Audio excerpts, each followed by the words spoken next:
Hi, Mark here from the Tangent-Bound Podcast Network and host of the flagship show, the Tangent-Bound Podcast. Did you know that we over at Tangent-Bound are always looking for amazing podcasts to promote? And did you also know that we are also proud nerds and geeks of everything from movies, music, gaming, TV shows, and comic books to wrestling, MMA, soccer, and football? Whatever you can nerd or geek out about, we've got it. And if you're interested, we can help you find it. And if you're a show looking for a place to call home, we've got you covered. Side effects may include upset stomach, dizziness, tumors, shakes, and in some rare cases, death from excessive laughter. Though to be fair, it's only sometimes. Other side effects may include diarrhea, gallstones, heart palpitations, and strong desire for cookies on the dark side. Talk to your doctor and visit TangentBoundNetwork.com and see if Tangent-Bound Network is right for you.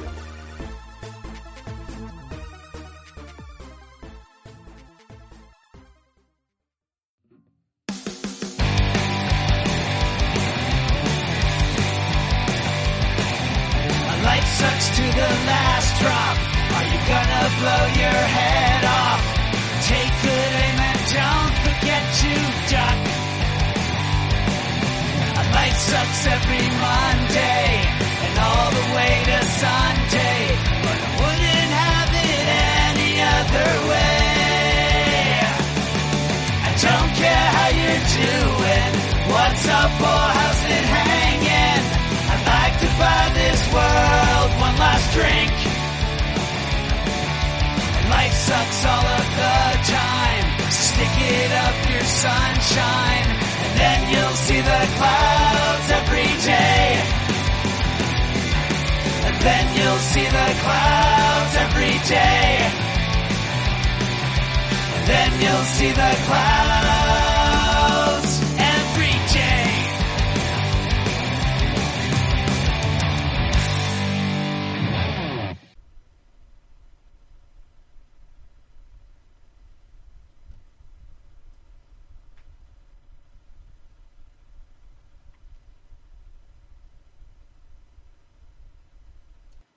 Hey everybody, welcome to a new episode of The Crazy Life. No Jen this week. Show's a little late, sorry about that. I'm Brian, who, usually here, and joining me as usual, Henno. Hi, Henno, alcoholic. Just establishing my credentials. Right, yeah. It's funny, we haven't done that in a while. We haven't in a while, that's why I could have said it. It's like, issues with money, right. Codependency, 12-step fan. Right. And I'm Brian, everything. No. No, my deal is mostly anxiety and depression. And honestly, more than even anxiety, I was talking with my therapist about this before, about how when you say anxiety, I think so many people are anxious now that having anxiety feels more normal than, because we all have anxiety. That's something that exists in everybody, well, most, I would say 99% of people. But, with me, it's even beyond that into it's a fear issue. It's not just anxiety. It's become a fear issue, and I almost feel like anxiety, I kind of feel at times like fear is anxiety's older brother, like he shows up, he just pushes you around a little bit and really puts his thumb on you, whereas anxiety kind of just, just annoys you and nips at your heels. And don't get me wrong, I'm not, minimizing panic attacks or any of that kind of stuff. It's just anxiety is something I've been able to kind of push through. Fear is something I have not been able to push through. So, I don't know. It's different for everybody, of course, but that's just how I've looked at it. So yeah, and Jen's not here, but she's anxiety, bipolar. I forgot what else. I feel like I'm forgetting one. I don't know. Anyway, well, it just goes with it. You get the manic and it's everything has to do with the bipolar, right? Yeah, mania, the depression, the depression, all that stuff. Yeah. It's rough. So if you're new to the show, that's us. That's us. Yeah. Yeah. If you're returning, welcome back. And we almost didn't have a show this week. That's true. It's so funny. I almost got to a point that I was actually thinking about that before you and I talked about it yesterday. I almost was thinking about just, either posting an old episode again or something like that. Well, that's why, like, today I didn't want to say anything because I was just like, I already said something yesterday. I'll just wait until I get done with the meeting and I'll say, hey, what are you doing? And it worked out. Yeah, it was. I'm just sitting here and you said that and I was like, yeah, we should do that. Yeah. So, yeah, very, very cool. So, how was your week and a half? Yeah, exactly. No, it's not. We recorded last Sunday, so it was... I'm feeling better. Got back to the gym. Actually went and worked out. Like, the Super Bowl was on. I just happened to get done with work. I walked in the gym and it was just empty. And I'm like, this is awesome. Mm-hmm. This is awesome. It was great. So I hadn't been back. Partly just because I knew I still wasn't feeling well. Also, it's just that, like, I'm just gonna go home. Yeah, kind of a thing. So that was good to kind of reset the routine a little. Right. Yeah, and I had a great I had a great Friday ski trip. This was really cool. My coworker Sean, we have the ski pass and we can use it on Fridays, Saturdays, and Sundays. And I'm typically the only one that uses it on Fridays because everyone else is working. Well, he's been putting in some extra hours and he had some extra time off, and so he's like, "Hey, do you want to go up again on Friday?" And we went up, a month or so ago, and we had a great time. And so I was like, yeah, I'll meet you there a little early. We'll have some coffee and then, get in line. And I get up there and all of a sudden he comes out of his truck and he's coming up towards me and he's like, hey, I texted you. I didn't hear back. Lucy's with me. And, I totally understand if you just want to go on your own and stuff. I'm like, no, I love his wife. She's just amazing. And I said, it's been a long time since we've all done something together. We went, did mountain biking, but it was like 7 years ago. So I'm like, oh, wow, this will be great, And so we had a wonderful time. It's really a testament to how a couple is. Mm-hmm. I know who was I talking? I don't even know who I was talking about this to, but because I have friends that are like this too, where the couple are constantly kind of like they're always on each other. Yeah. To the point where you're kind of like, all right, it's getting a little uncomfortable here. Well, and it's not mean, but they're like. I have to ask, by on each other, do you mean like kind of nitpicking, arguing, or by on each other, do you mean like physically on each other? Yeah, no, yeah. Okay. Yeah, no, well, because either fits there when you're like, it gets uncomfortable. It's like, well.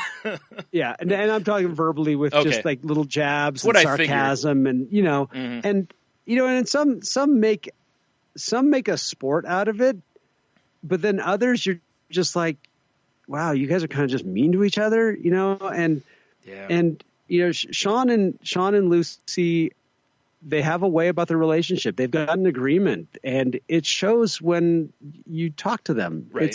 There's something about it, and I that's one of the reasons I like being around Tony and Jeannie. Yeah. I enjoy their company because they enjoy each other's company. Right. Yeah.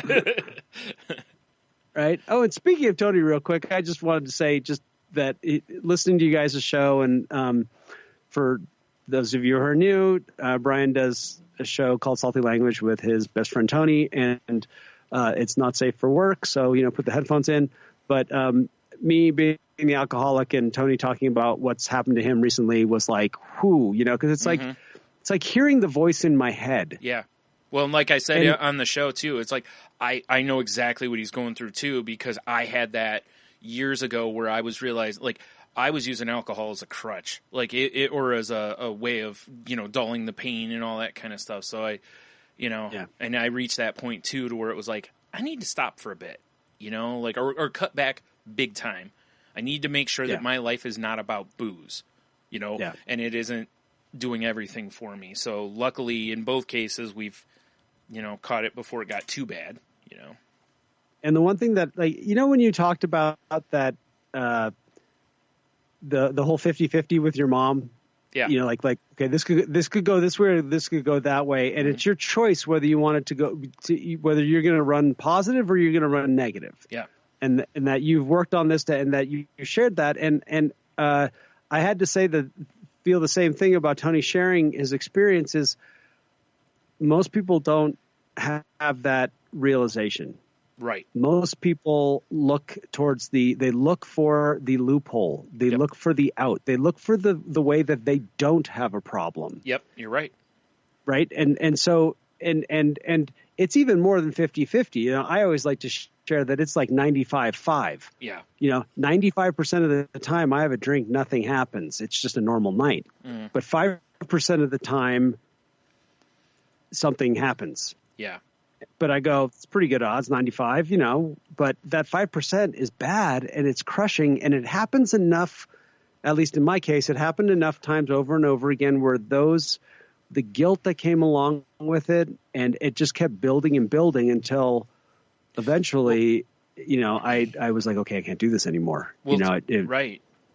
And to build off what you just said, you know, and I you know, apologize for, you know, I'm like, you know, talking Tony's business here, but it's, you know, it's out there. It's just the idea that, you know, he's not here too. But the fact, like you were saying, that 95-5 is, it's like, well, you know, 95% of the time he's fine, you know, but if that 5% of the time becomes like this last time for him, to where it caused some tension in his life, you know, it's not like which is, you know, at that point you have to start making those decisions. It's like, is booze more important to me than this? You know, because it's affecting that, you know, like he mentioned, you know, that it was like their one big forever ago made rule and he broke it.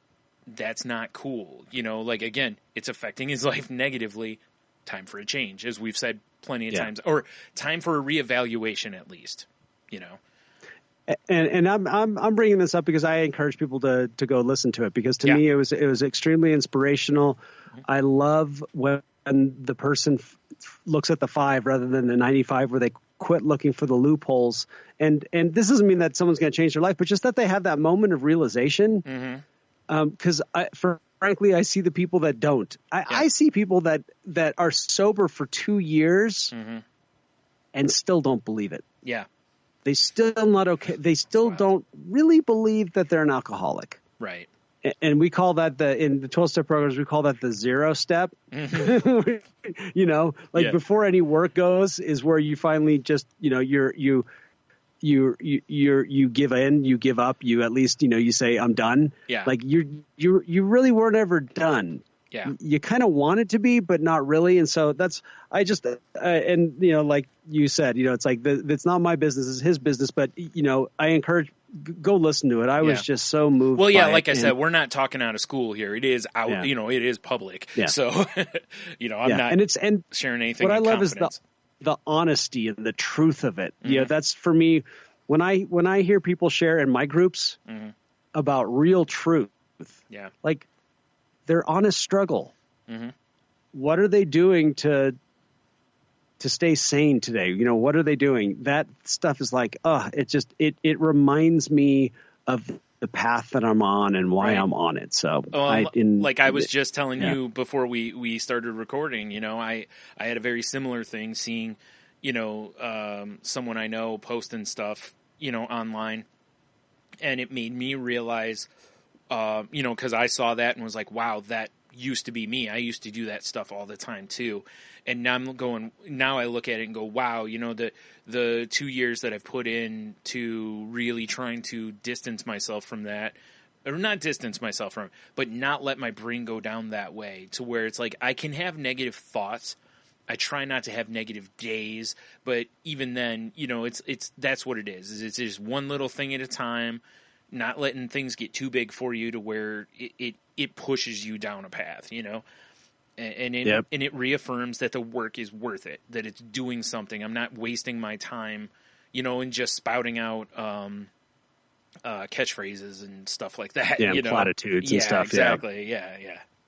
You're actually trying to live it, and that's like I like the idea of, you know, I've shared this many times, the character defects versus my shortcomings, and that, you know, my character defects are those I have negative thoughts, and my shortcomings is when I express them. Yeah, right. You know, because then, you know, one is still not quite. I mean, it's real, but it's not as real as after it comes out of my mouth, because then it's very real. Well, yeah, because when it's just in your head, it's real to you.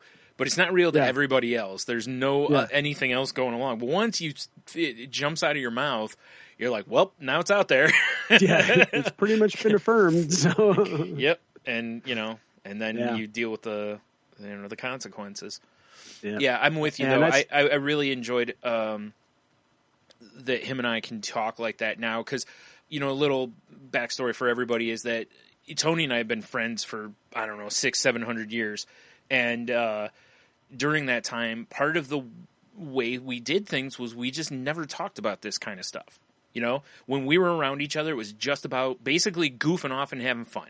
We were there for each other through some really tough stuff. Both of us have lost our dads, and other stuff that's gone on. And, it's nice though that over the last few years we've kind of pushed, knocked that wall down essentially, even though I don't know that I don't feel that it really ever affected us negatively, but it might have, because maybe not sharing with one another at some point, or maybe that sharing would have really helped at the time. So it's very possible that it did. I just don't really feel that it did, But it's nice to be able to do that, and like you said, that he's looking at that, he's comfortable talking about it and stuff. And again, it's because we're very big proponents. It's like if you're at a place where you can share and help somebody or just talk things through, that's a great step to take. It's too easy to just hide. And I'm not minimizing anyone who does. Like I said, it's just when you're ready. There were a lot of years I wouldn't talk about it. And it really, it honestly is an opportunity to be of service to somebody else, because you never know who's listening. Yeah. And you never know who goes, oh, whoa, I had that same thought, or I know exactly what he's talking about. And then they go, hey, what did you do? Yeah. And you're able to help somebody, and we're not able to help anybody if we keep it inside the whole time. So, and from listening to other podcasts like Mental Illness Happy Hour or Wrestling with Depression, I've heard people where they'll describe something and I'm like, yes, it's like, that's, like sometimes it's just somebody will describe it in a way that you're like, now I have a way I can like tell people about this. Like, 'cause some of this stuff is hard to paint a picture for people. It's just hard for them to understand it because they don't suffer from it, which is great. I wish we all didn't. But you can't, it's nice when you hear that stuff, like you said, because again, you feel like you're not alone, and it really does help. That is such a big help. There's so many podcasts I've listened to, and I'm like, that is exactly what I've gone through or am going through, or and it's so nice. It really does comfort, or at least add a comfort.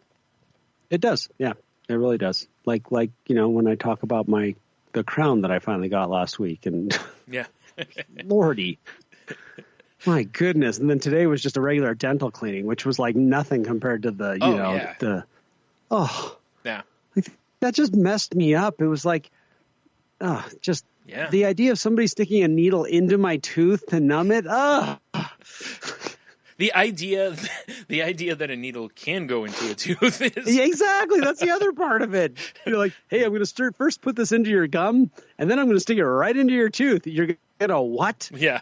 Whoa, time out. Yeah. I did not agree to this. Yeah, and so it's still a little cold sensitive, but it's getting a lot better every day, and it's good. But it's funny how January's for me, and actually this is going to kind of tie into our topic, but January's for me end up being that, okay, let's make that dentist appointment. Okay, let's make that eye appointment. Oh, that was the other thing I did on Friday. I had my eyes checked. Yeah, I got to do that. And for the first time, I didn't have a major like everything's about the same. Good. And so that was really good. Yeah. And that was a good thing. And then my mother's going to come and visit me on Friday. Oh, cool. Which it's hilarious when my wife texts me and says, so you are going to be picking your mother up at 12:30 on Friday. And I'm like, yes, I am. Of course. Yes, I am. Yeah. I feel like what's his name on Star Trek? Yeah, I'm the yes, I'm the Resistance. Yes, I am. Yes, I am picking up my mother at 12:30. When does her flight come in? Yeah. They've evidently been emailing back and forth.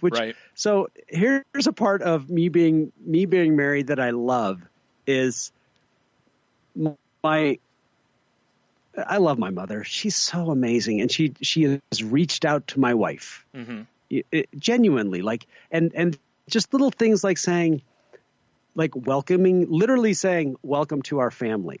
Right. And going out of the way to say we want you to feel welcome and a part of the family. And that's a huge thing, because we all really know is. a lot of times where you just don't fit in with someone. Whether we've dated someone long term and met their family, and you're like, this just doesn't work. Yeah, I don't feel welcome. I don't feel whatever. Yeah, and Sharon's parents aren't around anymore, so it's really and my mother even says she wants to meet Sharon's sister. Which when I told Sharon's sister, Susan was like, "Why?" I'm like, it's just my mom. She wants to meet the in-laws. She wants to know. That's if she wants to welcome Sharon into the family, she also wants to know about Sharon's family. Yeah. And you're the closest one. So, I actually, now that I'm thinking about it, we should probably make a contact with Susan, see if she wants to come out while why not, right? My mom's here. Sure. But the other thing that I love about what my mom's doing, and this is something that I think all of us can do a little more often for ourselves, is so part of the reason she's coming out is to get away from my dad. Right. Because she honestly takes care of my dad. My dad's health problems aren't horrible, but they're still to the point where the help is good. Sure. And so and she needs a break. So she's coming out here, and she's not invading my space either. She's getting a hotel room down the street. Oh, wow. We have the airport in. It's literally 2 blocks away. Right. And right off the bat, she's like, and she checked the map. She's like, okay, where's that diner downtown? All right. Oh wait, the library's right across the street. I'm like, yes, it is. And she's like, okay. And she's literally planning out her days. And Sharon's last day of her work this job is on Friday, so they'll be able to spend some time together. Mm-hmm. But I just love that idea that my mother is this is her own mental health week. Yeah, and that's great. I love the fact that she's doing that too. You know, because it is. It's not I'm going to come here and just lean heavy on you, which would be fine. I'm sure you would absolutely do. You and Sharon would be great about that. But it's also nice that she's like, I'm going to come out and just do what I want to do, have fun and whatever. That's awesome. That's it. Yeah. Yeah. It's really neat. So I'm actually, I'm looking forward to it. Yeah. Because I know, and it's like once again, like we talk about always about, if the rules change, explain the rules. Well, also explain your expectations. And I've been having some conversations with some people. I've made a few new friends recently, and that's come up a little bit. It's like, okay, what are your expectations? What do you want to do? And like that was the other thing that happened. I got together with Hart and Dave to talk about the new band on Saturday, and that was amazing. And we talked about what are our expectations? What do we see from this? What are we going to do? And it was really productive. So I'm looking forward to playing some music again this year. I think it's going to be really neat. That's awesome. Yeah. Very cool. Yeah. And then took care of business, got the taxes done. And I think this is going in with my power word resolve. Yeah. To me, it all fitting in with that. It's like, take care of business. Yeah. And then enjoy yourself. Yeah. So it's amazing how that works, right? Yeah, it is. Yeah. It's amazing how I think that it doesn't. So. Right. Well, it's similar to like, okay, I got my paycheck. I want to go out tonight, but I should, I have all these bills due, and you're just like, I'll deal with bills tomorrow. And then you're like, I don't have enough money to pay my bills. Whereas if you do it the other way, you're like, I have some money to go out tonight, but I can't buy the bar, like, yeah. And in the end, you will feel better about that choice because, your bills are paid. Yeah. Maybe not right away, but eventually you'll be like, I'm glad I paid my bills rather than just, basically just go and make it rain or something. Yeah. So, yeah. How's your week been? Excuse me. Pretty quiet. I had therapy last week. That was nice. 'Cause I hadn't been in a little bit.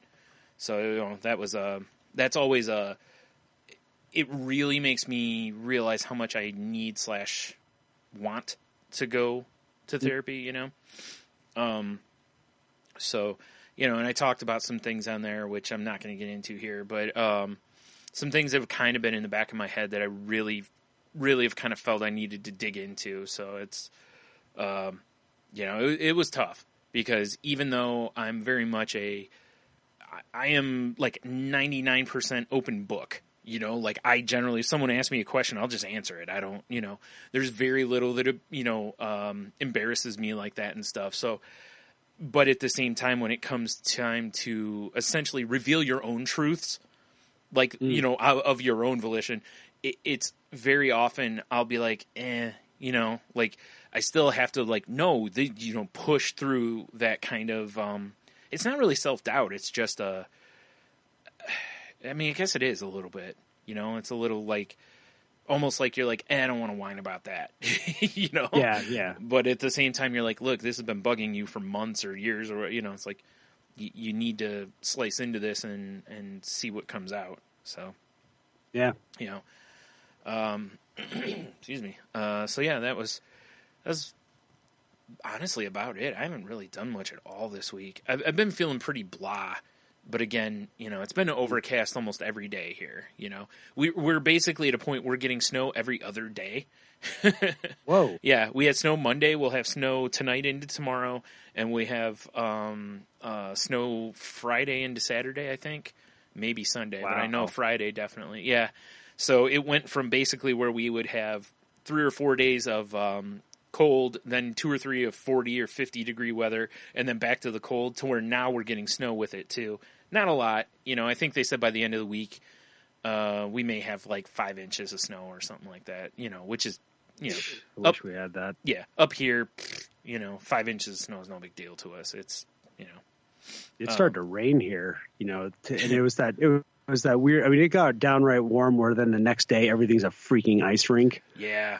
And it's just like you take your life in your hands just walking down the street. Yeah. It's like the 2 things I hate about snow is, the shoveling, and I hate when it becomes slush because I'm always terrified that I'm going to wreck my knee. Because I've already got issues with my knees. I don't, so I'm all like taking these little tiny steps and holding on to things, and and I know it's being paranoid, but it's just like I don't want to, fall and twist my knee. I've done it, and so I really don't want to do that again. So I hate when it gets to that point. Honestly, I'd rather deal with ice than slush. I can deal with ice easier, because usually it doesn't go anywhere. That's true. It's usually fairly solid. Or you can kind of break into it as you're stepping into it, whatever. But it's. Yeah. So that's wild that you've had that because we've had just this year's just weird. Mm-hmm. It's just it's been warm and the snow. I had some great skiing on Friday. It wasn't so good the next 2 days. It was so windy that they literally they would whoever was on the lift got up on the lift. When you got to the top, you were skiing down, and wherever you are, that's where you are. It was done. Nobody was getting back on the lift unless there was no way for you to get out. And they just shut the mountain down pretty much, which was wild because it wasn't like that down here. In the town, it wasn't like that at all. It was really, it was crazy. So and just that it's just freaky when it's so windy that, we're fearing for your safety up here. Yeah, right. So sure. It's been odd weather stuff. I'm sure people here would be glad to send the snow to you for the most part. Yeah, no, we'd be happy to have it. So, aside from obviously a little further north where, they're skiing here. So, obviously they're going to want that snow, but down this way, most of us would probably be like, no, you can have it. It's cool. Yeah, you can have it. Yeah, we're good. Yeah, we're good. And it's like we got great snowmaking, but you just need that little bit of natural in there to just, And that's basically what we're getting is just, like I said, by the end of the week, I think they're saying, 5-6 inches, something like that. It's not that much, But still, it's perfect. Yeah. For what you're talking about, it's great. Yeah. For us, it'll be a nightmare in the mornings for a couple days, you know. I think I got an update from my weather app today that said like over 100 schools in the area were delayed today because we got snow overnight and it was cold. So between the two, I guess there was like a level 1 snow emergency here, which is, basically stay off the roads if you don't have to be on them kind of a thing. And you have levels. That's awesome. Oh yeah. Yeah. When it gets to, I can't remember if it's 2 or 3 is to where it's basically like essential only on the road, cops, paramedics, that kind of stuff. Yeah. And you can get a ticket for being out in it. Wow. Yeah, unless you're like, coming home from work or something where you kind of don't have a choice or whatever. But yeah, it's I got snowed in my comic shop 1 year that way. We got a bunch of snow, didn't get out in enough time, and then they were like, "Oh, it's I think it was a level 3," and I'm like, well, we're gonna be here for a while because we can't leave. Wow. So yeah, waited a few hours and then went home. Yeah. It is funny, though. It's like I've told other people that, like in the South and stuff, and they have no concept of that. Much like when they talk about various flood stuff or whatever, up here, you don't, we're like, what? Or not flood stuff, but I mean like, hurricane preparedness and that kind of stuff. Yeah, it's like, exactly. because we don't get those here. So, yeah. The one good thing, though, is we've had this blue sky, though, and that's what I was getting. You said when it's all gray and cloudy. Yeah. That's the one nice thing is like, at least you walk outside and you feel like, oh, wow, it's beautiful. I was down at the river last Friday and it was so, I haven't worn a jacket in days, and I'm just down there with the dogs, and it's just gorgeous. And it just, it just recharges you. And I could totally see how just that constant overcast after a while, you're like, ugh. Yeah. I think yesterday we had some sun here. But this time of year when you get sun like that, it's generally cold because there's no clouds to insulate, the temperature, which is fine. I'd much rather have sunny, cold days. Now, I don't mean like negative 40 or something, but, just whatever, normal winter days. I'd take those all the time versus, all the snow and overcast. It's like I've told people before, it's just from basically into, November through like April almost, or March at least. That's pretty much what it is up here, It stinks. Because, for those of us with seasonal, I can never remember what it stands for, but yeah, it's seasonal depression. It makes such a, it really does. You wake up, you look outside, and you're just like, like you just don't have any energy. Whereas, like you said, you see a sunny day out, and it's like, because on like an overcast day, you'll look outside and be like, I don't feel like running whatever errands I have today. If it's sunny, you might be like, oh, it looks like a nice day out. I'll go, at least you start with a tad more optimism, even if you open the door and you're like, wow, it's cold. Yeah, but you're right. You're right. I totally hear what you're saying. That where you have that, you're at least something about it is attracting you. Mm-hmm. Yeah. And saying, oh, it's, let's go see what the day has to offer. Yeah. Well, it's like I had a couple prescriptions at the pharmacy to pick up, and today, and I was just like, I don't want to go. Like, I don't want to go out in the blah in the cold, And then finally I was like, yeah, I really should go get these. One's my nasal spray, which helps drastically, so it's like, this is affecting your quality of life. What are you doing? Don't put this off. Stop being dumb. So yeah, I went and got the stuff. It's, but you're like, win. Yeah, really, it is too, because that really is that's a strong voice, to that, again, going back to my comment about fear, I've got an issue with leaving the house, and over the years it's gotten worse and worse, and it's weird because I don't even know that it's about cars anymore. For a long time I just didn't want to be in a car because I had a fear with that we'd get hit again because I was in a bunch of accidents. Now I think it's less about the car. I think it's just about feeling safe, and that's it. I don't even know that the car is really the antagonist anymore, in this. So, but whatever, Yeah. I was trying to think. What? Go ahead, sir. I was just saying it's an interesting shift. It is. How what originally, and then changes to something else. Yeah, I was listening to I can't remember what podcast it was. It was a while ago, but they basically described the same thing. And the guy was talking about how agoraphobia runs in his family. And he's like, you don't realize that this is agoraphobia, but it is. And basically he talks about how over time your circle of safety, or where you feel safe, it'll start as a large, around your, city or whatever. And then over time it shrinks and shrinks. Eventually it's your house. Then it becomes a room. Then it becomes just your bed, and he's like, basically the world closes in on you. And, where you feel comfortable anyway. So when I heard that, I was like, I need to stop this.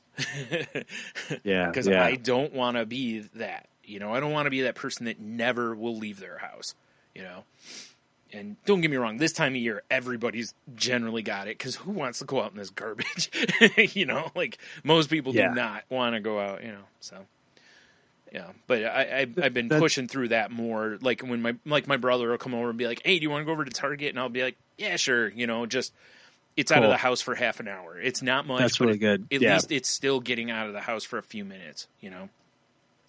That's what I think. I just have friends that have.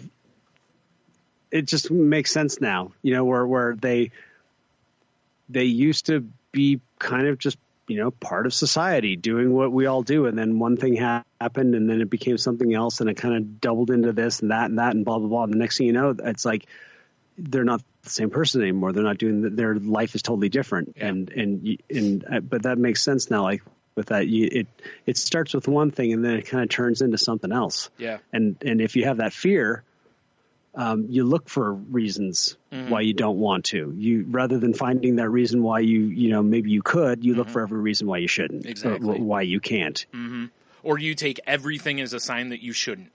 Yeah, exactly. That kind of stuff. Like you'll be putting your shoes on, go to tie your shoes, and a shoelace will break, and be like, maybe this is just a sign I shouldn't go. And and you're like, dude, it's a shoelace. It's a shoelace, but no, I get it. Yeah, God's sitting up there, and if that's your thing, there's a God sitting up there going, you know what? I'm going to show him he shouldn't go out by breaking his shoelace. Like it's. I can't buy that. If someone does, that's fine. I can't. But you know what I'm saying? It's love it. Yeah. But I've been there. I've not something that ridiculous. I just do that for fun's sake, but I have been at something, like something, it's just something, a little something will happen, and you're just like, maybe that's a sign I shouldn't go, Yeah. And don't get me wrong. There are some days where I do get like, you get like a gut feeling about something, and you're just like, I really just don't feel like I should go. And some days I've always kind of been a believer in just going with that, but you need to be able to, tell the difference. Because one is just like, I don't know, I just got a weird feeling. And then the other is just your brain going, why do you want to go out? You got a nice comfortable bed, you get warm blankets, put on some Netflix, and next thing you know, you're like, I mean, it's tough to argue that. That's all good stuff. Maybe you make a pizza. Oh, yeah, that's good. Yeah, let's do that. Well, that's something that comes up a lot with alcoholics is like you go to a concert or something or a show or whatever it is, and it's like everybody's drinking, people are spilling their beers all around you and blah blah blah. And that's always asking like what do you do? How do you handle it? That kind of stuff. And I think it comes back down to what you're talking about. It's like, hey, if you walk up to that front door and you feel right, you feel like you're in the right place, you feel good, go in, enjoy yourself. Yeah. But if you don't, if you feel a slight hesitation, you feel like, maybe, the day kind of got to me a little bit and maybe I'm not at my optimum level, turn around and walk away. Yeah. There's no shame in that. Yeah. That's the way I've been too. But again, make sure that it isn't a repeated behavior, like, oh, every time your friends want you to go to the club or something like that, oh no, I don't, I don't feel like I should go. Yeah. Like, don't let it become that. 'Cause again, honestly, if you've ever filled out one of those things for depression, they always ask you, are you having trouble, like doing things you used to enjoy? Are you having trouble having fun? It's like, that's exactly what that is. If you like to go out with your friends, but now all of a sudden you won't go out with your friends, that's a sign of something. May not be depression, but that's a sign of, that's a red flag, Yeah. Like, that's one thing I like about, the recovery I'm involved with is there's a lot of like promises about, that we get to enjoy life again. We get to, we get to think clearly. We get to have this intuition that that had failed us in the past and all these things. And there's this emphasis on getting out and enjoying life and loving life again. Yeah. And that gives a kind of a goal, which is, I think is very important. Mm-hmm. Me too. Yeah. So actually, speaking of, we're going to kind of talk about that tonight. Yeah. This idea. This is based off of Tiny Buddha again, which is one of our favorite, tinybuddha.com, one of our favorite sites to visit. And we're not going to do it all tonight. And this is 19 things to start doing for yourself in the new year. And rather than making it like this New Year's resolution thing, it's just more like, how about general reminders? Maybe something that you hear, rings with you or you can relate to. It's like, write it down and work on it. So I think it's just a list of things that we can all try to do this year. Yeah. And we'll have we'll have the link to the article in the show notes too. Yep.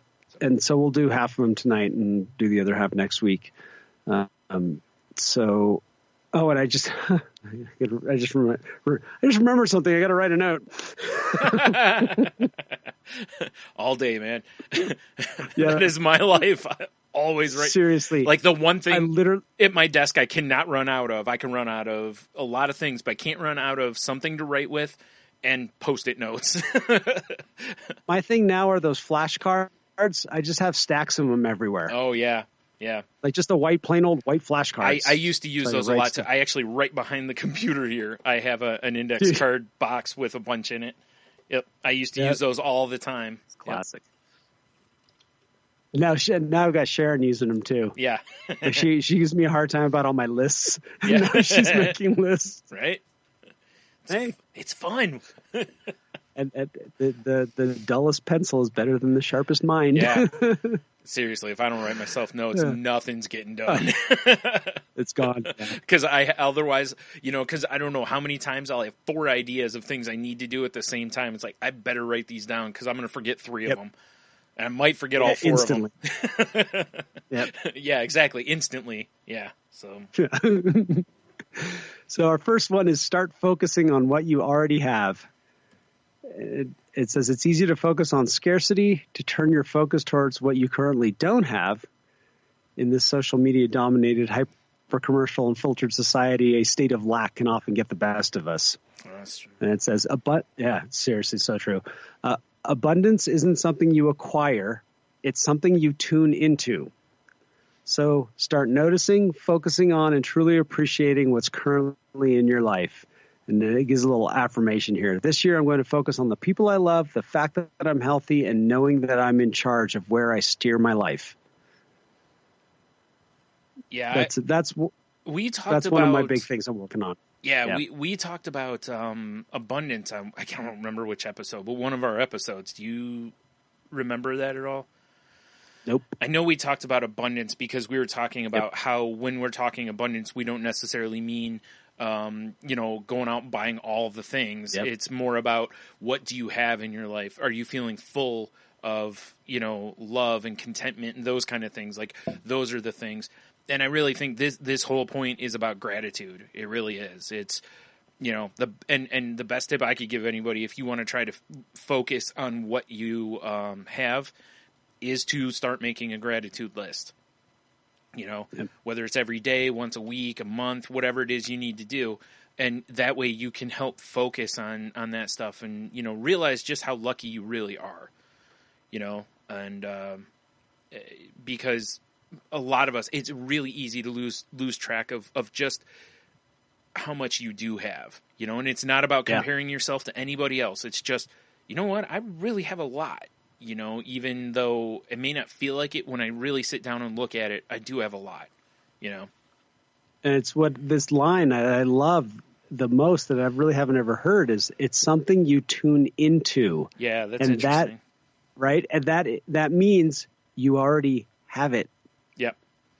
And I'm like, whoa, that's cool. Yep, I agree. It's already all around you. It's just a matter of whether you choose to tune into it. And I like how it ends with that I'm in charge of where I steer my life. Yeah.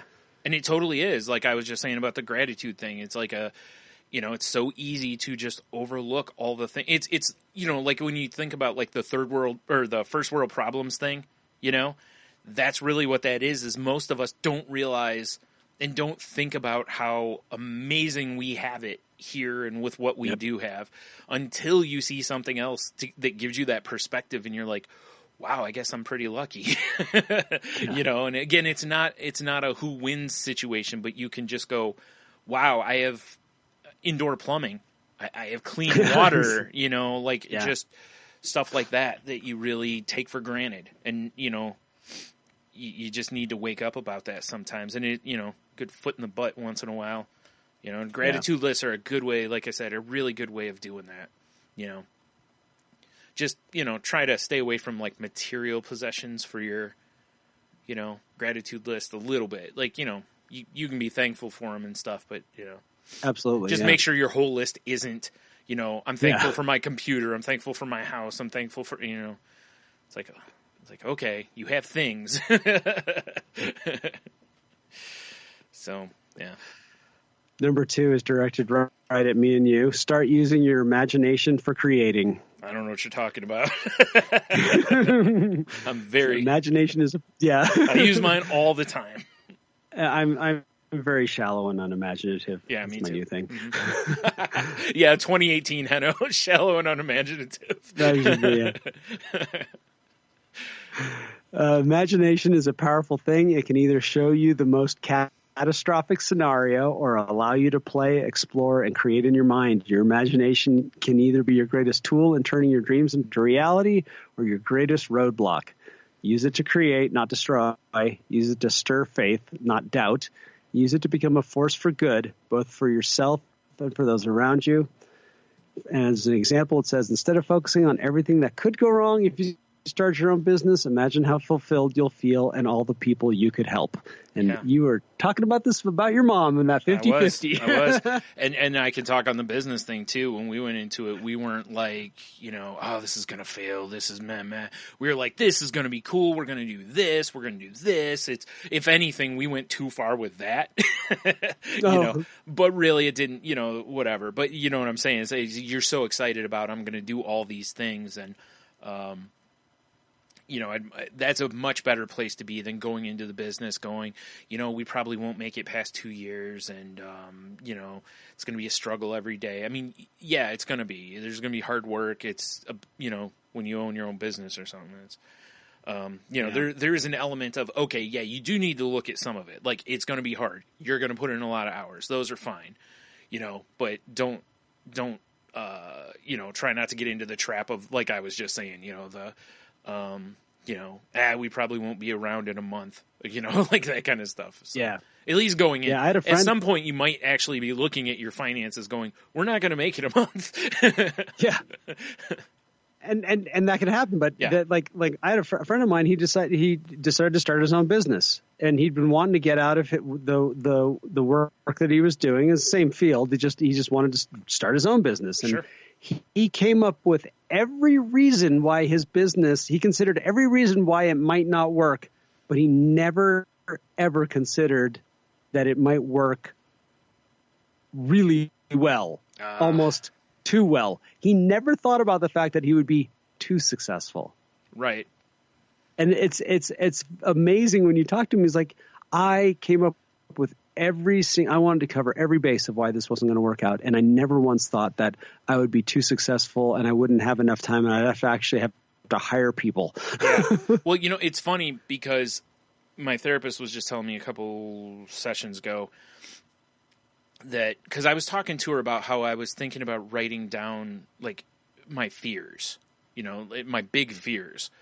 And she goes, okay, cool. She goes, but if you do that, she's like, what I want you to do is also write down what you're going to do to work on that. You know, like, doesn't have to be, you know, again, I don't drive. I'm afraid of driving.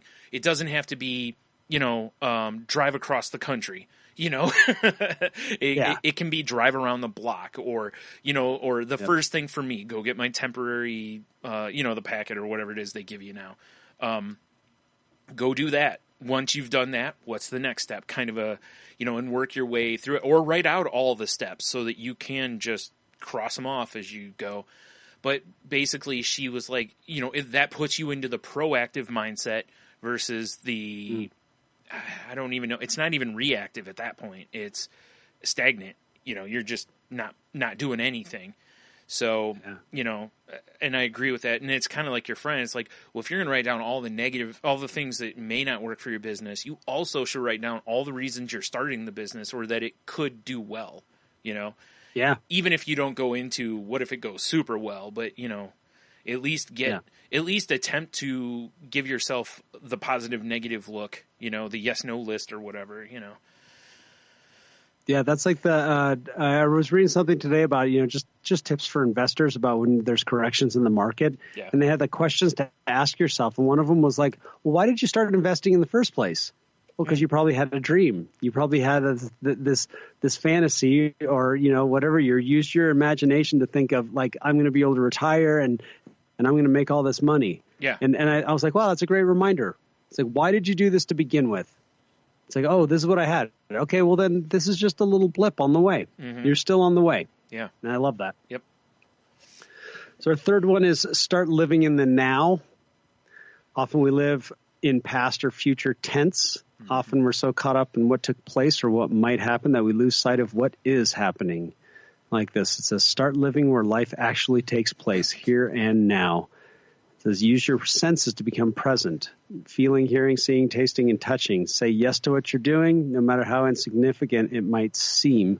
Mm-hmm. Like when you're doing the dishes, make that the most important thing in your life. When you're transporting yourself, make that the most important thing in your life. And when you're speaking to someone, make that the most important thing in your life. Yeah. That's great advice. I need that when I'm speaking to people because actually now that I'm thinking about it, I have an amends to make. I'm going to add that to my list. Yeah. Somebody wanted to talk to me and I was noodling on my instrument. Yeah. And I meant my guitar. Yeah. Filthy minds, you people. Yeah.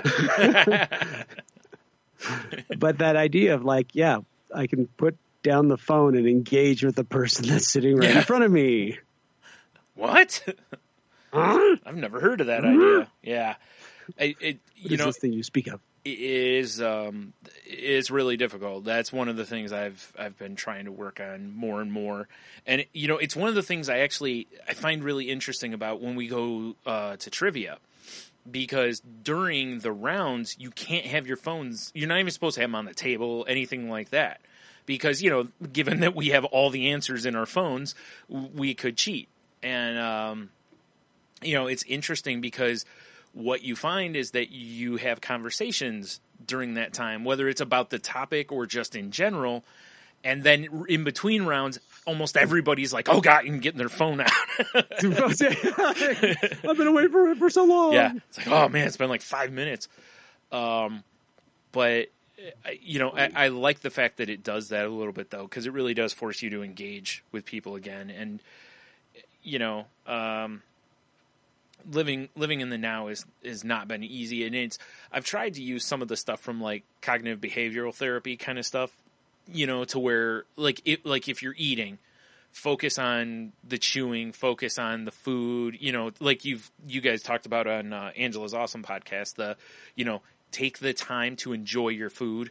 Yep. Like don't just open your face and cram all of it in there and, if you can, take the time and only make it about eating, no TV, don't have your phone out, all that stuff. Like just, try to make it about enjoying the meal so that puts you right there in the moment, or if you're going for a walk, count the birds that you see or see, like little things like that really focus on the minutia around you, the stuff that we easily just our eyes just blur past, So true. Yeah, that's actually, it's and our brains are designed to do that. They are. Yeah. Yeah. Our brains are designed to ignore what we're not focused on so that it doesn't distract us. Mm-hmm.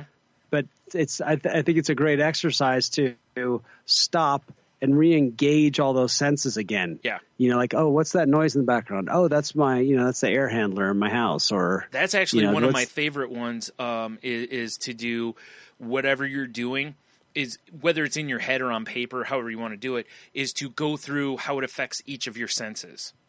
What you're doing and go through each of your senses with it. That really puts you in a I'm right here kind of thing. So, yeah, sorry. That's a good one. I like that one. Because that's So that goes back to that whole thing of like, all right, how many of you, when you're sitting there doing, putting the dishes away, are you thinking about what are your feet doing? Yeah. I mean, I think that's really neat. Like engage your feet. Like, where are you right now? Well, look down. Yeah. It reminds you of like, that's great. I love that. When you hear some workouts and they'll talk about, like, okay, while you're doing this, make sure you engage your core, keep those abs tight. Yeah. And you're just like, totally. You don't realize that you don't do that generally, Right. And then when you start focusing on it, it puts you right there in the exercise, like you can't, it's hard to focus on other stuff because you're like, okay, I got to keep my stomach crunched. I got to, or I got to keep my butt tight or whatever. Like when you're doing squats or what have you, like there's, essentially this stuff becomes distraction. That really is what this all is. And that distraction keeps you from thinking about the past or the future. It keeps you, keeps your brain active now, and, like I said, it's tough, but I've liked doing some of this stuff because it's really kind of, like you said, it really kind of reconnects you with things that you've easily looked past, Yep. So it's true. Yeah. Number 4 is start ignoring what others are doing. And I like how it changed the phrasing there. It's not stop paying attention to what others are doing. It says start ignoring. It makes it a proactive statement. Right. It's easy to fall into the trap of comparisons, to look at others and either judge, blame, or feel sorry for ourselves. But we don't grow green grass by focusing on our neighbor's garden. We do it by nurturing our own. So don't compare your behind the scenes to someone's greatest moment. God, right. That's a great line. We talked about that a great line. back when on the episode where we talk about social media. We talk about that a lot. Yeah. That is a great line, though. Yep. It really is, yeah. Instead, choose to honor your life by creating, investing in, and caring for it. Simply keep your eyes on your lane. Yep. That's my mission every morning. Yeah. I'll tell you, I still, to this day, I literally have to train myself. It is not automatic for me as I drive to work is to pay attention what I'm doing and to forget about what everyone else is doing. Yeah. And it's the hardest thing. I mean, somewhere along the line, someone said, pay attention to how fast everyone else is driving on the road and if they're getting there sooner. And when the reality is I gave myself plenty of time. I'm going to get to work just fine, regardless of what everyone else is doing. Yeah. Yeah. You don't have to make great time because you allowed yourself adequate time. I gave it. Yeah. Yeah. Yeah. So what if that guy's going faster? I'm still going to get to my destination. Yep. So what? But I love that because my phrase that I've always heard is stop comparing my insides to other people's outsides. Which I love that too because that's a great one, especially in the social media age. It really is. Like that other line, talked about it too. It's don't look at someone's Facebook, Instagram, Twitter, whatever it is, wherever they're posting, and go, why isn't my life that good? Because they're probably, like it's the one said, they're only posting the best stuff generally, That's it. Whereas behind the scenes, they're probably having a lot of the same problems you are. Yeah, exactly. We're all human beings. I find this kind of an interesting idea. Is like we love to talk about, only human, or that's a very human thing, but we think like some people aren't human. Yeah. No, we're all human. Yeah. We all struggle with something. Mm-hmm. So number 5 is start being really honest with yourself. The only way to change something is to first acknowledge what is. To look at the situation exactly as it is, but not worse than it is. Mm-hmm. To look your fears, limitations, and blockages right in the eye. Boy, that's a great point about that. To look as it exactly it is, but not worse than it is. Yeah. That goes to our distorted thinking list. Mm-hmm. And that's a tough line to know when you've crossed for a lot of people. Myself included. Yeah. It is where because you do want to look at because how many people do you know when they'll go, I'm not negative or I'm not a pessimist, I'm a realist, and you're like, no, actually you're being a pessimist. Like a realist would say this and you're past that line, So it's very easy to slide right through that whole gray area. So I'm kind of sitting here like scanning this next paragraph real quick, and Tiny Buddha says what's working and what isn't. What do you want to do that scares the crap out of you? Tiny Buddha. Give yourself credit for what's working and then look at how you can change what isn't. Mm-hmm. It says, as they say, the truth will set you free, but first it might hurt or piss you off. Yeah. Well, that's Tiny actually Buddha's got an attitude. Yeah, they do. They're sassy than this one. Yeah. I was thinking that too. It's when you are looking at things as they truly are, like that's also in my head the first place my head went was to we talked various times about when a situation happens, looking at your involvement in that situation. Yep. What's your part? What did I do? What can I do differently so there's not the same outcome?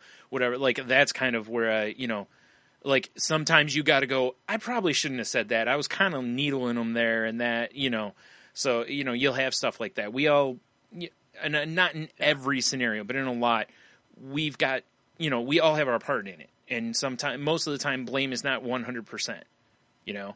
Sometimes obviously it is, but there's.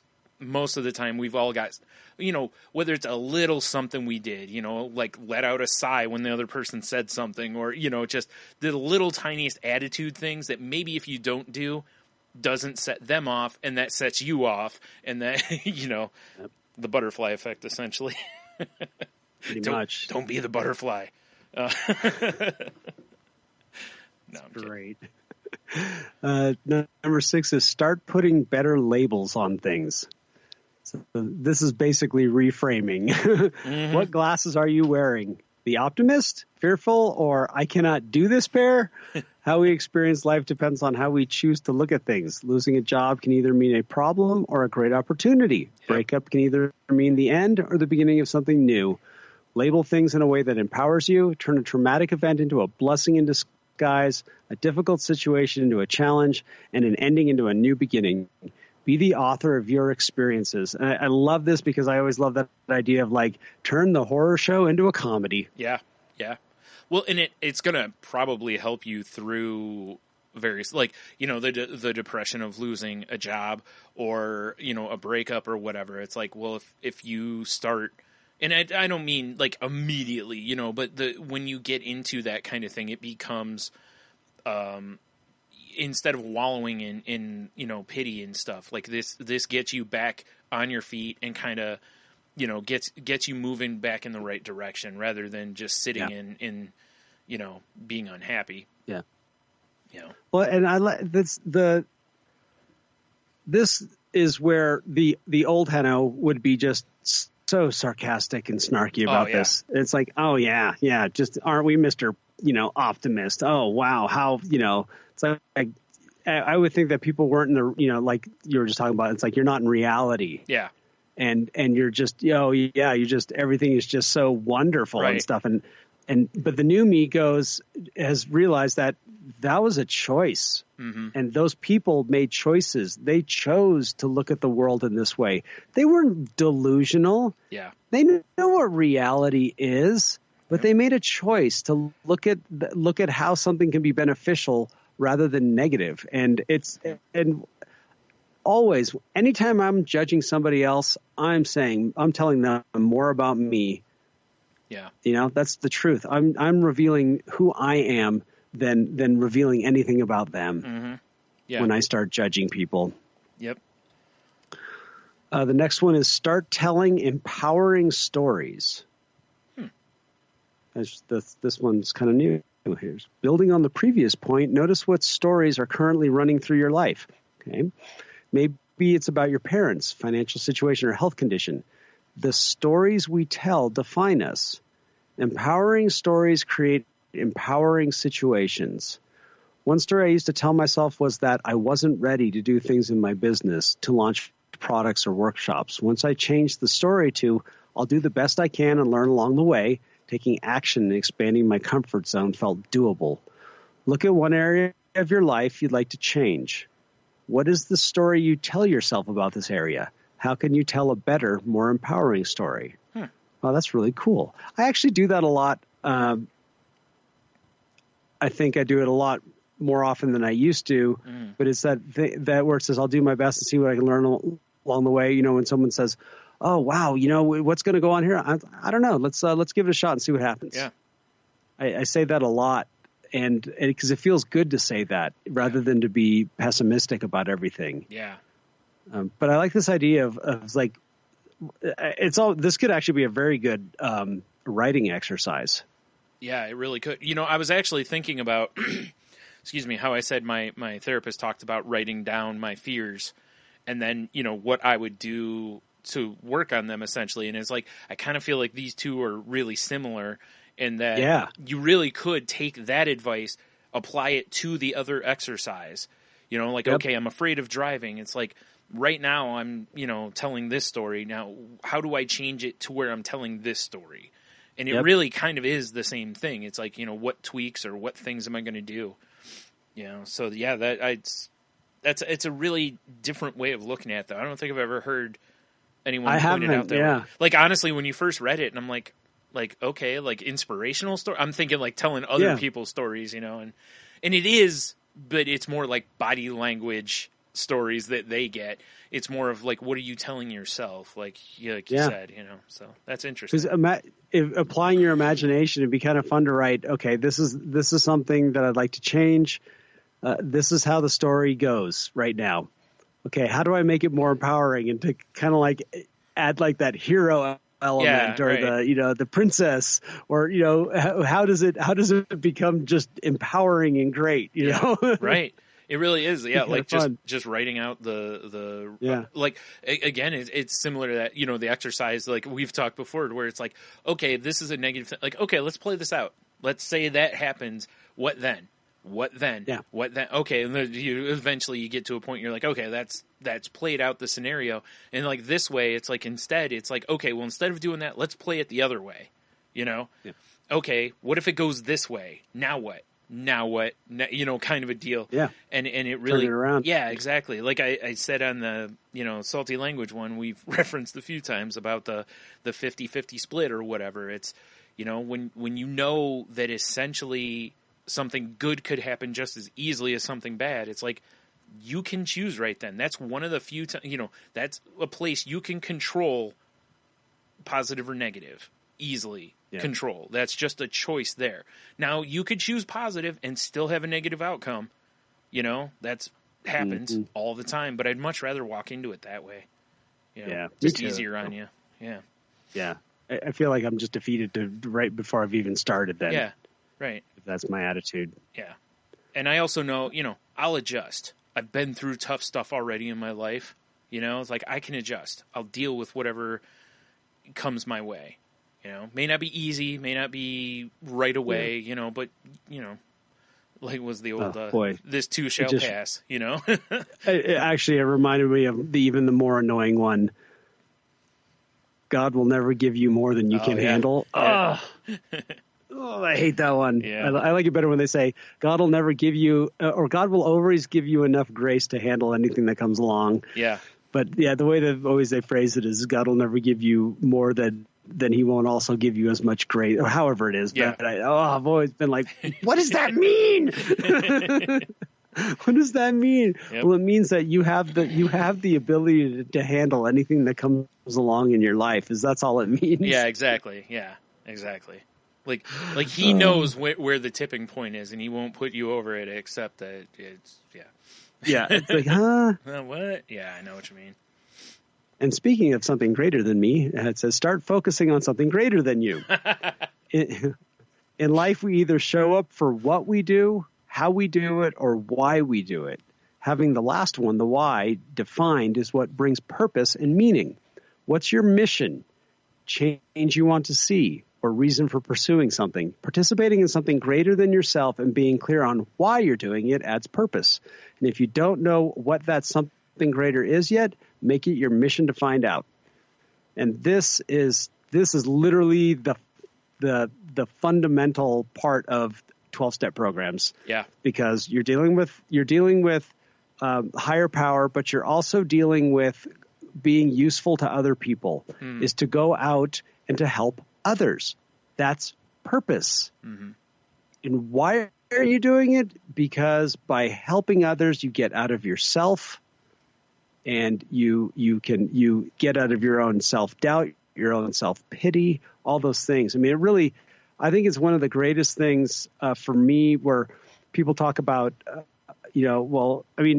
I didn't exactly say, yay, I'm an alcoholic. Woohoo. You know, it wasn't like, all right, I'm an alcoholic, man. You know, that's like, nobody says that. You're like, oh, you're disappointed, right? Let me put it this way. Now I am like that. I don't, yeah, it's like, I don't feel that most people who are alcoholics do that. I feel like people who are using the word alcoholic incorrectly do it a lot. You know, like a bunch of like 22-year-olds out there are probably like, oh, I'm such an alcoholic, as they're just totally chugging and chugging, you know, and it's like, yeah, you might be, but you're probably more just a stupid kid who's drinking a lot, and in a couple years probably never touch the kids stuff. Do. Yeah. But this idea of it being like, this is a negative thing. I'm an alcoholic, so now I can't drink. Now the blah, blah, blah. Now I have to do this, whatever it is. Yeah. And what's great is now I'm like, for me, I'm like, yeah, I'm an alcoholic. And because of that, I have a purpose in my life. Yeah. Cause I was going to say, it's like before you were like, well, I'm an alcoholic. I can't have a drink. I can't go to bars. I can't hang out with my friends at places that serve blah. And you're just going through all your limitations instead of going, you know, hey, I can deal with emotions like an adult. I can, you know, like all these things you literally can do. Yeah, and I can help somebody else who's just like me. Right. And that's the cool thing. Actually, that ties exactly back into telling your empowering story. Mm-hmm. You know, you can talk about how all the things that are wrong with you, or you can talk about, hey, I can help somebody else that has is going through the same thing that I am. Yeah. Yeah. Totally. Pretty awesome. Yep. So funny. That's one of the things I've loved is I've seen kind of where I've come from to where I am now, is that when I see someone back there, I try to be as encouraging as possible. It's like, you know, like I've asked people when they're telling me stuff, it's like, are you in therapy? Have you talked to your doctor? And they're like, well, no, mama. And I'll usually be like, look, I was just like you, and this has made a world of difference for me. May not for you, did for me. I just want to put it out there that if, you know, don't dump on it too hard, you know, go give it a chance. Like, you know, you said before, you can have your misery back. Exactly. It's the same idea. And I try not to be like, you know, preachy about it or anything, but it's something that it's like, look, you know, I was in that exact scenario and it helped, you know, so. Yeah. And this will be our last one for this evening, because I think it's very powerful, is start acting like you care about yourself. Oh, man, that's so broad. Yeah. So do you truly care about yourself? Do you act, speak, and treat yourself like the lovable and loving person you are? Because here's the thing. We cannot give what we don't have, just like we need to put our own oxygen mask on first when flying. I think I may have heard that before. Yeah, me too. We need to tend to ourselves first before we can tend to others. Know that putting yourself first isn't selfish. It's necessary. Right. Look at your mental, physical, emotional, and spiritual aspects. What do you need more or less of to feel good? Then make it a priority to care for yourself so that you can also give from a genuine place. And we've talked about that a bunch on here, you know, about recharging your batteries, you know, so you can be of service to others and whatnot. When I said it was a broad topic, there's so many ways that you can reevaluate what you do to show that you do care about yourself.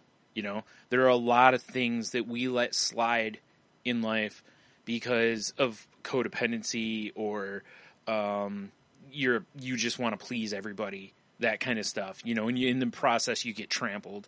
You know, and it's know your worth.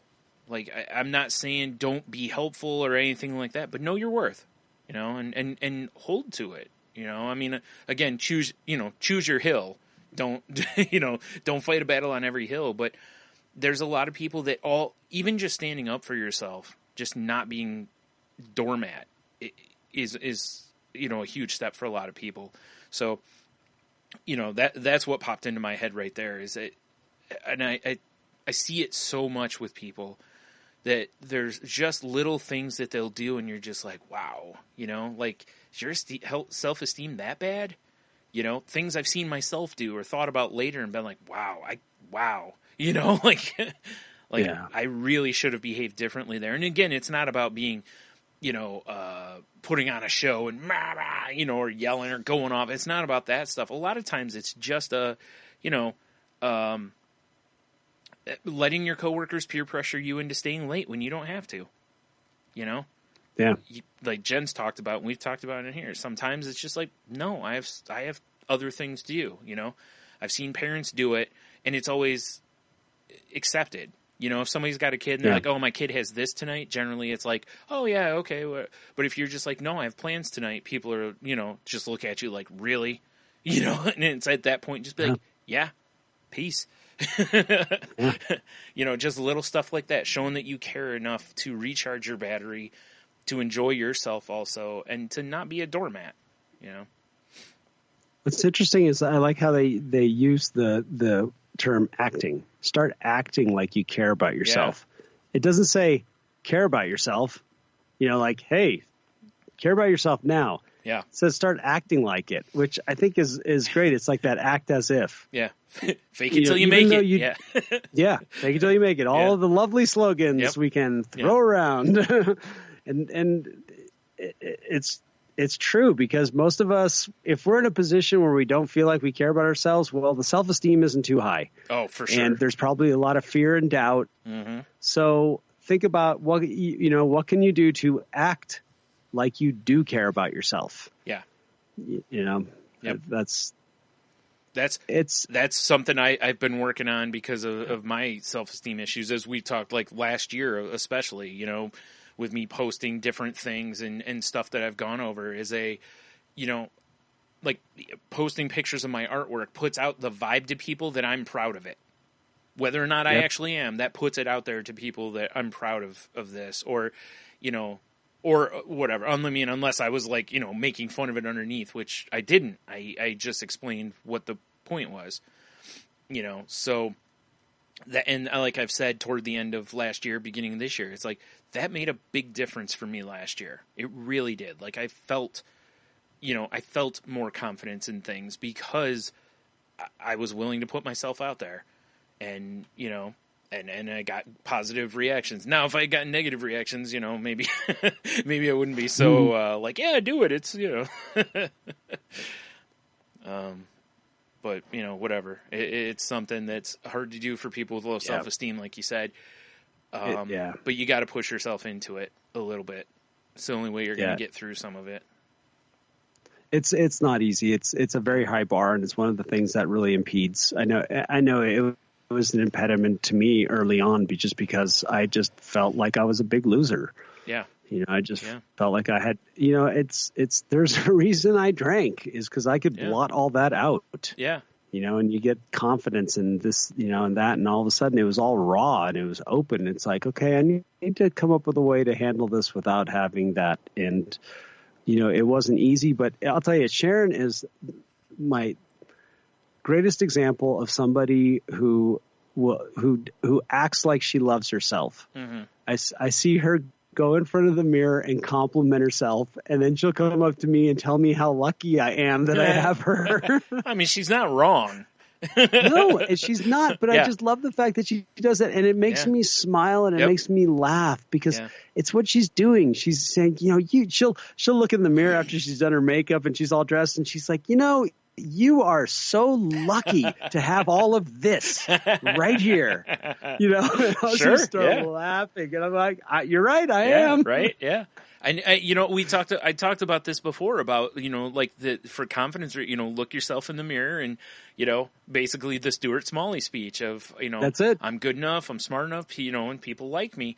But and it's so corny. It's so corny. It is so corny. You feel like the biggest dork doing it, but over time, you kind of buy into it a little more. Or maybe you start noticing things, because people with self-confidence probably aren't looking in the mirror a lot, because why would you? Now you're looking in the mirror going, actually I like my smile. My eyes aren't bad, because people have told you something or whatever, So I like I said, it sounds corny as heck, but it's a good exercise. It really is. First time somebody told me to do it, I was like, whatever. Yeah. And she's like, no, you'll trust me, it'll work. You just got to give it time. That's why I like how Sharon does it, because she has fun with it. Yeah. And she's doing the same thing. Mm-hmm. She's doing affirmations. Yeah. But she's having some fun with it. Yeah. And I admire that. Yeah. Or like I've talked before about like doing power poses before you go into a room or something, just do something, whether it's, I don't know, flex your muscles or whatever, just whatever it takes to put you in a feeling of this is, I'm powerful, and then go into a room. It's amazing how that chest swell will carry with you. And you don't even realize it. You just go in. People will notice. Even if you don't feel confident, they'll see a difference. Because you're not walking in slumped over. That's it. Just strut everywhere.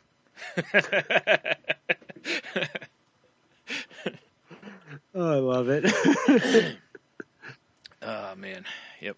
Well, there's our list for this week. We'll do the rest next week. And like Brian said, they'll be in the show notes. You can check it out yourself. Yeah, you can read ahead because, I could screenshot it, cut it in half, and then, I'm not going to do that. That's too much work.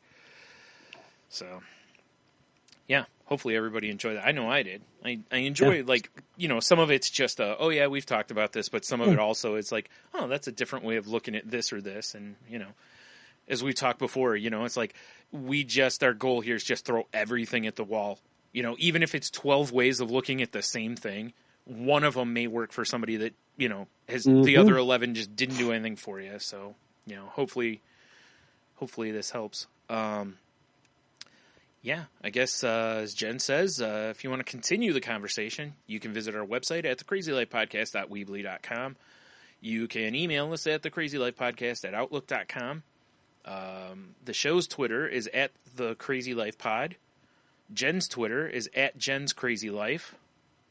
Hanno, how about you? I'm at Ida Henno on Twitter, and you can find me Henno Heiter on Facebook. You can also find our group on Facebook at facebook.com/group/Crazy Life Podcast. I believe if you just search Crazy Life Podcast, it'll come up too, if you're already on Facebook. You can find me on Twitter at Stunami. My other podcast we've talked about, Salty Language, can be found at salty_language on Twitter or at saltylanguage.com. As Henno said, that show is not safe for work, so, cover it, put in some earbuds or whatever when listening. I forgot what else I was going to say here. I guess, yeah. Oh, we're part of the Tangent Bound Network. It should be found at tangentboundnetwork.com. And if you'd like to help us out, we'd appreciate it if you use iTunes to use or rate, review, and subscribe if you haven't already. Or if you're using other apps like Stitcher or Spotify, please use the like or share options or buttons so that it'll help us become more visible in searches and whatnot. And also, please retweet our tweets or share Facebook posts or whatever with your friends. I think that's all that stuff. So, we're not therapists, doctors, trained professionals of any kind. We're just two people bumping our gums and, reading an article. If you feel as though you need help, though, please seek help. Again, I know it's got to be, you got to be ready to do it, but don't wait if you can help it. Like we've said before, don't be like Brian. Don't put it off 20 years. If you realize you need help, please go seek it out. Go get the estimate from the doctor. That way you at least know what's going on. Please don't self-medicate. Don't trust WebMD to tell you what your problem is or whatever. Please don't substitute this show for therapy. And if you feel as though you may harm yourself or others, please reach out to, a friend, family member, somebody in your support system to come be with you. Try not to be alone. Or if you, have to, call the suicide prevention hotline number, or there's a text line, and there's a variety of resources, a lot of which we have over at our Facebook group in the notes section. If you need them, or again, just search on the internet. You can find them pretty easily. Excuse me. But if you catch yourself planning or writing a note, like a suicide note or whatever, please let someone know immediately that you need some help. that's a giant red flag. And if you catch it early, maybe you can catch it before something drastic happens. So, please do that. And then I guess please reach out to somebody this week. Tell them you love them. Tell them that you appreciate them. Tell them why you appreciate them. Even better. Not just that you appreciate them, but tell them why, too. Trust me, it's something I've been yammering about it for weeks, months, whatever on here, and I try to do it all the time. When I realize I haven't talked to somebody online in a while, I'll reach out and just, hey, how are you? Kind of a thing. So, do that. You might make somebody's day. You may save their life. Who knows? Or you never know, may just reconnect with somebody that you've kind of fallen out of touch with. Whew.